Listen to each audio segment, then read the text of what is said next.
దేశంలోనే youngest state Telangana. గ్రోత్లో, విజన్లో దేశంలోనే అన్నింటికన్నా ముందున్న స్టేట్ కూడా తెలంగాణనే. ఇప్పటి వరకు తెలంగాణ అంటే బయట రాష్ట్రాలకు గుర్తొచ్చేది హైదరాబాద్ ఒక్కటే. కానీ రేవంత్ అన్న 2047 విజన్తో అభివృద్ధి వికేంద్రీకరణ జరగబోతోంది. ప్యూర్ రేర్ మోడల్తో సరికొత్త తెలంగాణను ఆవిష్కరించబోతున్నాడు మన రేవంత్ అన్న.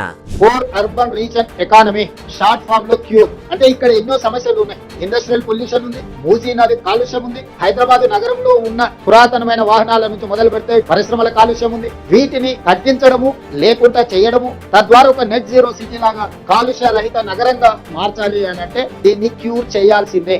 రీజనల్ రింగ్ రోడ్డు దాదాపు ఒక 360 కిలోమీటర్లతోని రెండవ మణిహారాన్ని తెలంగాణకు మనం ఈ రోజు తయారు చేసుకుంటున్నాం. దీన్ని పెరి అర్బన్ రీజన్ ఎకానమీ కింద ఈ రోజు మన పాలసీలో మనం తెచ్చుకోబోతున్నాం. పెరి అర్బన్ రీజన్ ఎకానమీ అంటే ప్యూర్. ఈ ప్రాంతంలో manufacturing zone, Bengaluru to Hyderabad, Hyderabad to Amaravati, Amaravati to Chennai, green field హైవేలతో పాటు బుల్లెట్ ట్రైన్ కూడా ఈ రోజు మన కేంద్ర ప్రభుత్వాన్ని సూత్రప్రాయంగా ఒప్పింపజేయడం జరిగింది. Regional ring road out side Telangana border వరకు రూరల్ అగ్రికల్చర్ రీజన్ ఎకానమీ కింద దిస్ ఇస్ కాల్డ్ వేర్. మీకు తెలంగాణ ఒక చిత్రాన్ని చూస్తే అగ్రికల్చర్ పార్క్స్ కావచ్చు, అదేవిధంగా ఫ్రూట్స్ అండ్ వెజిటబుల్స్ కావచ్చు, వీటికి సంబంధించిన పరిశ్రమలతో పాటు seed bowl of India Telangana. మన భూములు విత్తనాలను ఉత్పత్తి చేయడానికి అనుకూలమైన ప్రాంతం. ఈ 3 రకాల వ్యవస్థలను, ప్రణాళికల్ని తెలంగాణ రైజింగ్ 2047 ఒక విజన్ డాక్యుమెంట్ తీసుకొస్తున్నాము.